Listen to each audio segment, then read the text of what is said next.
Welcome back. We're here with Jennifer from Beyond the Scale Nutrition.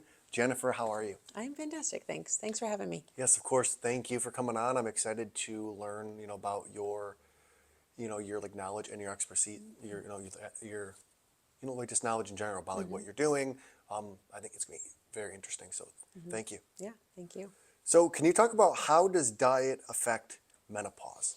That's a really good question. So, lots of different ways. So, as a dietitian as well as a therapist, there are certainly physical needs that we have for nutrition and building up the foundation of our health and that kind of a thing. But it's also from a mental and emotional standpoint. So, menopause is a very emotional time for women. It's a lot of changes going on. Maybe they have kids that are moving out of the house, there's physical changes going on. There can be a lot of stress and anxiety, and that can tend to change how we're our relationship with food, what kinds of foods we like to have, what our habits are, if we want to cook anymore, if we're done with cooking, all of those kinds of things. And we tend to use food as a way to sort of soothe some of those emotions. So I find a lot of women who are, eating a little bit more snacks or having a little bit more sweets or, and that's affecting just how they're feeling in general from an emotional standpoint. So it's a very complex time for people. So it depends on really what everybody's experience is, and that's what I really like to dig into is what is your personal experience with food at this time of your life? Because it's completely different over 40 than it was in their 20s and 30s. It's just a different time of life. So What are some misconceptions you think, especially men, have about menopause and that whole experience? that we're just old biddies, that we're cranky.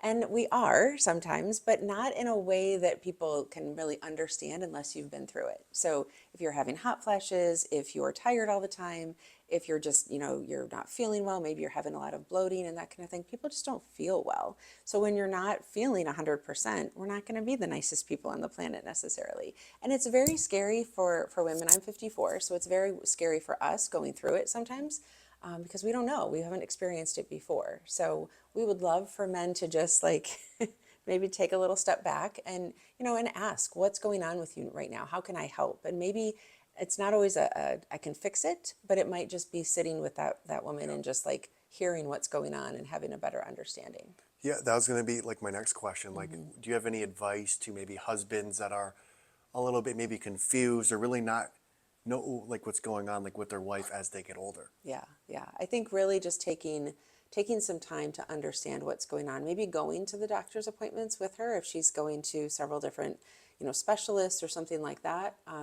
Coming to see me with her so that we can have a better understanding of how is food changing, how is she feeling just in general, about having to eat a little bit differently, or her body shape is changing and now she's experiencing some different changes there. So kind of a laid back approach to it a little bit can be helpful instead of always feeling like, something needs to be done. Sometimes she just needs a little bit of space to, relax a little bit into it. So, Well, I think that's the joke that we always hear is like men are always trying to solve the right. problem and Yes. women just want someone to listen. Yes. Yeah. And we appreciate the fact that you guys want to, solve the problem, but sometimes we don't want it can also feel like we're a problem to be solved. And I know that men don't mean it to be that way, but, just being able to just, what do you need, and just bringing it back to what, and sometimes the only thing we have is, I don't know, but I appreciate that you care. Yeah, yeah.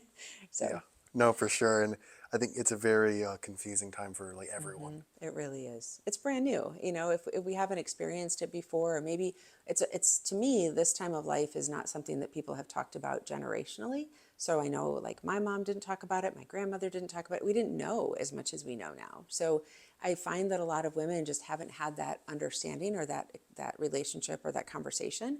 So it's brand new for them. And then they're trying to explain it to their significant other and they're like, I don't know what's going on. I just feel crazy all the time. So Yeah, and I think with the modern schooling system and just like everything that goes into society nowadays, we're not really taught to be in tune with ourselves. right. We're taught to, stay strong, Yes. not really talk about anything, just push through your career.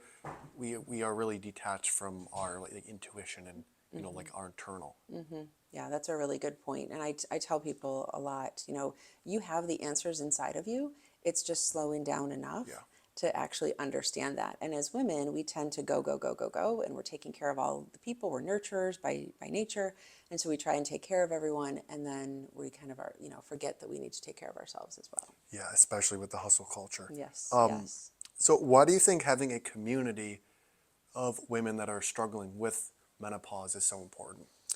I really believe that a lot of women feel alone, and it's, talking about something that they're not familiar with is scary, and really admitting that they're not able to take care of their own bodies, whether it's physically or emotionally.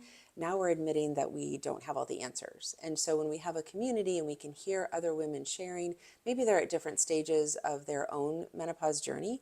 So it can be like, okay, I've experienced this. Maybe they're in postmenopause, which basically is, right after menopause. Maybe they've experienced a few years of that. So someone that is earlier in the menopause stage can learn from them and feel that, that connection and that community, that quality of life, that they know that there's hope, that they can keep moving forward, and there's hope for improvement and that kind of thing. Absolutely. And you're also a nutritionist. And there are many type of diets out there. You hear like the carnivore diet, you have vegan, you have animal based. In your opinion, which one's the best? I tell people all the time, whatever they want to try, whatever sounds like it's something that intuitively they think would help them, let's try that, right? And so it may or may not work, but that's why we have, different ways that we can look into it, try things out. It's kind of like trying on a hat, right? You try on the hat. If it looks good and we want it, we purchase it. If we don't, we put it down. We try on another hat. And so that's what I feel like diets or meal plans need to be. Is we don't have to do it forever. There's certain ones that I, certainly want people to do a little bit more often, but I want people to feel good about what choices they're making. And if they know that their body feels better with a little bit more protein and a little bit less carb, then let's do that, because you know your body best. And I want people to feel that intuition and feel that knowing. And the only way that they're going to trust their bodies is by trying different things and seeing what works best. And this is something that I'm, very personally curious about. Do you think, like at the beginning of our creation of humans, that there was one diet that we followed and that we kind of just evolved throughout like history, like with like vegan or carnivore? But do you think in the beginning, like there was one strict diet that was the best for our body?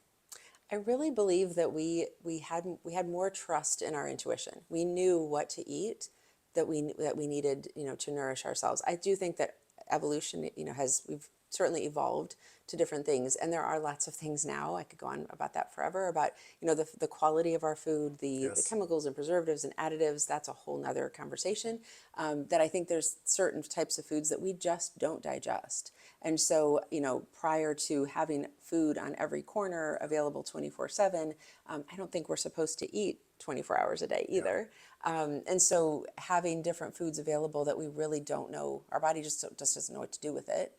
We didn't have that before. So there was limited choices, and it was an easier decision to make. I also think we have a lot of decision fatigue with the food choices now.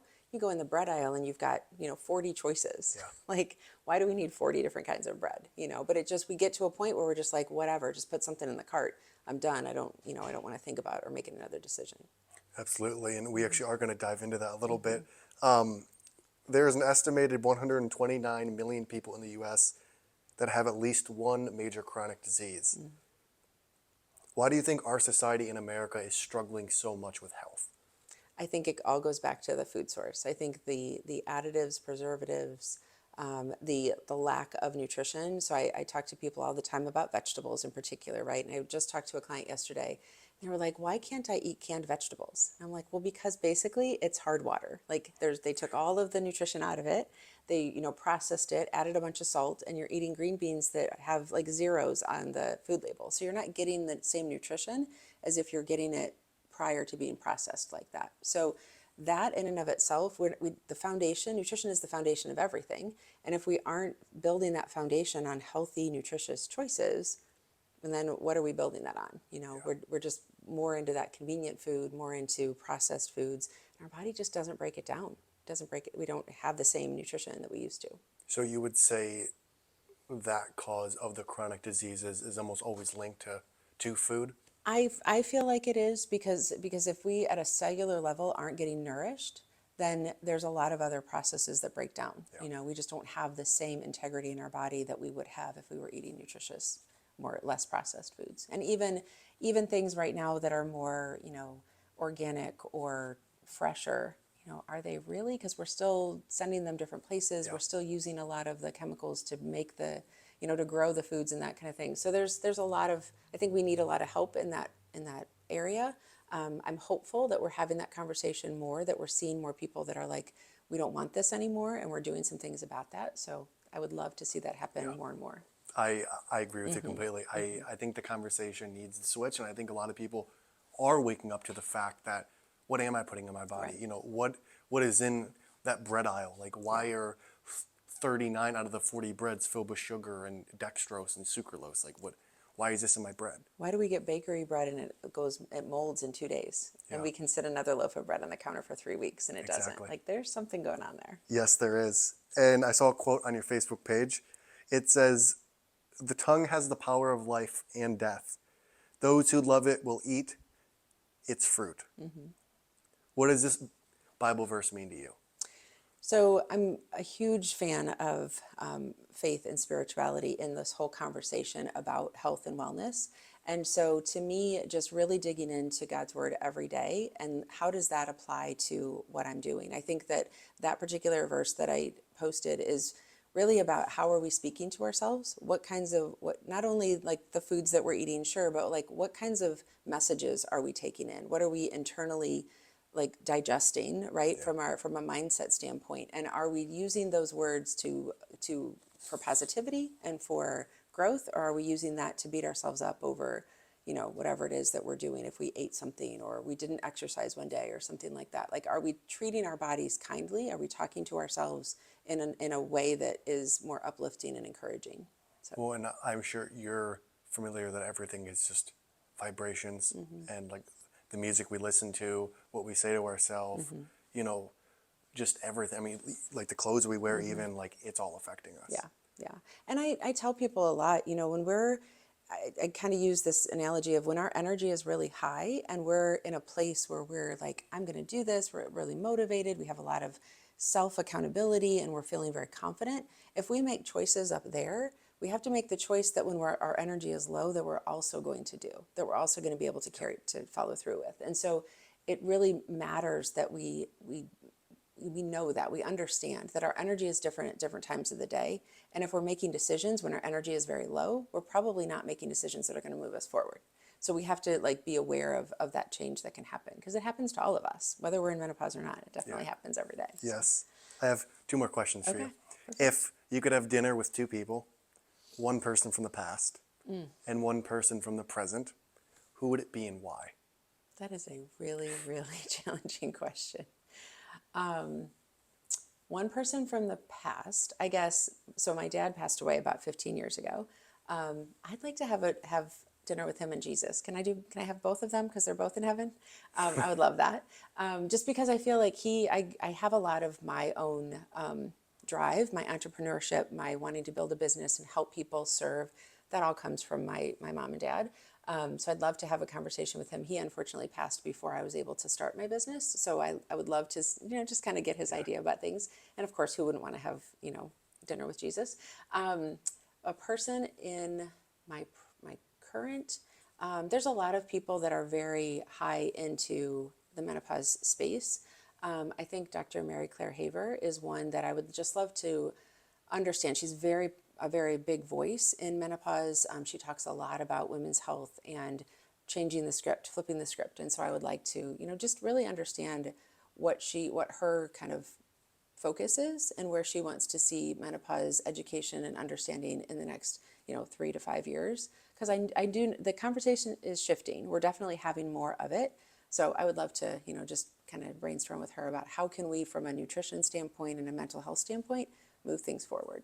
It's very refreshing to see nutrition starting to play a part in the internal Yeah. processes of even like men and women of like, okay, I'm not eating good food, so how is this like affecting like my hormones? How is this like affecting like my period? How is this affecting all these things inside of me? Because I feel like how we used to look at it is like, oh, I'm either fat or I'm skinny, Right. and that's it. Right. Yeah. I just had somebody post on Facebook the other day, and she said, I'm tired of feeling this brain fog and this lack of focus. And I said, oh, that happens so many times to women. And she's like, I am not here for that. She's like, I am doing everything I can to eat differently so that I can have less brain fog. And I thought, good for her, for recognizing Yeah. that relationship, right? Because so many people are like, what medication can I take, or what do I need to do? It's like, no, the food you put in your body can definitely affect your Absolutely. productivity and your thought process. So I Yeah. loved that she made that connection for It's sure. very, very refreshing. Yeah, it really is. So I have It really is. one more question for you. Okay. Okay. Why did you decide to partner with us and offer the discounts? You know, I am, gosh, I have big vision for the number of women that I want to help. I want to help thousands of women because I know for myself, being in this kind of menopause stage, there is a lot of change happening for me personally. And I'm very fortunate that I know a lot of people. I know a lot of health professionals, so I can reach out and collaborate in that kind of a thing. But I worry about the women that don't have that access, right? So I would love to see more women in my group program, more people to be able to work with me in my business because I'm all about serving, all about bringing women together. And this is a great opportunity for people that I would never have the chance to meet. I love having this business because I get to have all kinds of connection with people I never dreamed I would get to know. I wouldn't have ever met you. Like this is just really great, and this is why I keep doing what I'm doing, is because I know that there's other people that I want to talk to and connect to, and the heart-to-heart connection with people, there's just nothing like it. Being able to connect and have conversation, it just goes way beyond even menopause. Like I feel like human beings need that connection. So Relationships are everything. everything, absolutely. Those are the questions I have. How can people find you? And what is one thing you want to leave people with? So the best way to find me is on my website at beyondthescalenutrition.com. So you can go there. It talks all about my programs. You can get to know me a little bit. There's a way to contact me if you have questions about anything on my website. I'm happy to answer that. There's some people, other people that I've worked with that have some words of wisdom there for you and that kind of thing. So it's a nice place to just kind of check it out, check out what's on the website. As far as working with me, the thing that I would love to see a lot more women in is my group program. So I have a monthly, I call it a membership. It's really getting people in. Would love to see more people in there really taking part in the community, and then also the education part of that. So, but the community is really, I think, why people stay. So Awesome. Jennifer, thank you for thank coming on. you. I appreciate it. Thank you.